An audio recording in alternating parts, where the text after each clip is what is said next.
Sveiki. Taigi, kaip tikriausiai žinote, aš esu anksčiau nufilmavus keletą C++ pamokų, o tiksliau visą seriją. Bet ten buvo kai kurie dalykai, kuriuos netiksliai pasakiau arba galbūt ne visai gerai paaiškinau. Plus tiesiog daugiau temų galėčiau dabar papasakot ir parodyti ir taip toliau. Tai dėl to dabar darau tokį kaip ir atnaujinimą, kaip ir galbūt naują seriją, bet tuo pačiu atnaujinimą, tai nežinau. Tikriausiai šita bus serija daug geresnė mokytis. Tai nuo ko reiktų pradėti, tai tikriausiai nuo to, su kokia programė įranga programuosit ir tiesiog kompiliuosit kodą ir paleisit. Tai yra du variantai – Visual Studio ir CodeBlocks. Kadangi aš planuoju daryti į galą C++ 11, ten visokias mandrybės, ko CodeBlocks nepalaiko, tai iš karto siūlyčiau Visual Studio naudoti. Ir good news yra tai, kad Visual Studio nuo, jau kelis mėnesius tikrai turi visiškai nemokamą versiją, kurią galite naudotis. CodeBlocks anksčiau garsėjo tuo, kad jisai buvo ta programa, tas kompiliatorius, kuris buvo nemokamas. CodeBlocks'as, štai. Tai jeigu norėsit naudoti CodeBlocks'ą, iššokit CodeBlocks, tada Downloads ir žiūrim. Tikriausiai Binary Release. Ir čia daug visokių yra variantų, tai tikriausiai jums reikės šito Mingv no setup. Ir jeigu čia žemiau proscrollinsit, matysit, kad if unsure, please use this setup. Ir tada tą siunčiatės. Kodėl to reikia? Tai kad jūs turite turėti ir aplinką, kurioje programuojate, o ta aplinka gali būti, kad ir paprastas notepadas, jūs čia galite laisvai rašyti, tarkim, int main ir ten taip toliau, bet per notepadą rašyti kodą būtų visiška nesąmonė. Todėl tos aplinkos gali būti tokios kaip CodeBlocks arba Visual Studio. Ir antras dalykas, jums reikia kompiliatoriaus. To dalyko, tos programos, nežinau kaip įvardinti norit, bet tiesiog to dalyko, kuris paima tą jūsų kodą ir paverčia į exe failą, kurį galite paleisti ir tiesiog turėti programą kažkokią tais.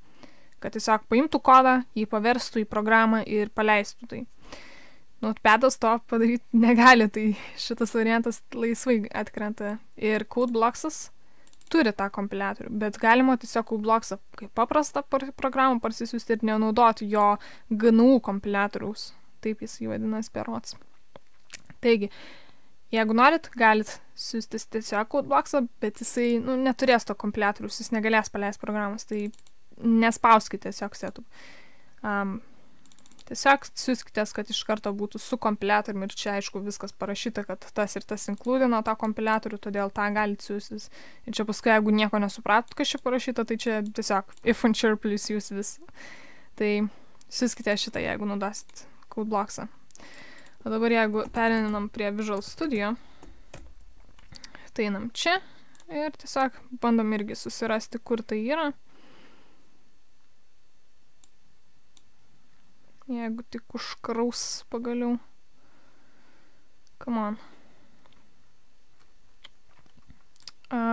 Downloads gal. Arba gal iš karto Community ieškosiu. Community 2016, kažin yra, nėra. Turėtų būti.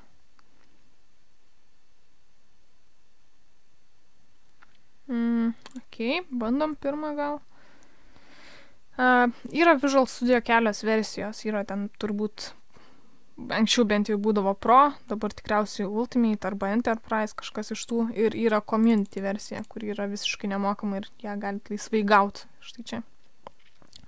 30 dienų jums leis nemokamai naudotis, bet po tų 30 dienų jums reikės tiesiog Microsoft accountą susikurti ir tiesiog prisijungti ir turėti loginą. Ir tada jisai tęsis, tas nemokamumas tęsis toliau, jeigu prisijungsit. Jeigu kaip anonimas naudositės, tada tik 30 dienų, jeigu prisijungsit, tai ten jiem visiškai dzin bus, tiesiog galėsit naudotis.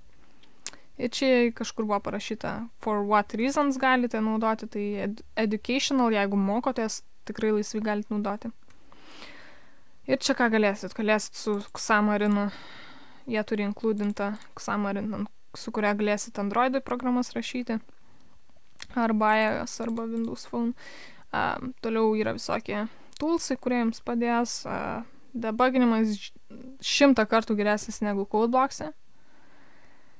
Ir daugmaž viskas, ko jums reikia. Tai kaip parsisiunčiat Visual Studio, pasijungiam, galbūt jį pasižiūrėsim, kas ten gero jame yra. Ok, tai kai parsisiųsit Visual Studio, tai tikriausiai jis bus visiškai sausas ir tuščias. Tai tuomet spaudžiam New Project ir mes galėsim iš čia gauti tą Visual Studio. Tai čia tikriausiai bus kažkaip tais Visual C++ ir tikriausiai čia arba kur nors apačioje ar šone ant kažkokia tai nuoroda, kad Get Visual C++ Tools ar kažkas tokio. Tai tą paspausit, jis parsiūs.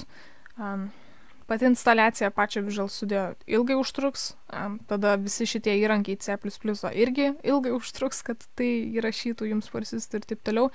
Bet kai turėsite, tai jums turėtų išeiti jau kurti konsolinės programas. Tai įsitikinkit, kad šitą turėtumėt. Visual C++ Win32 Console Application.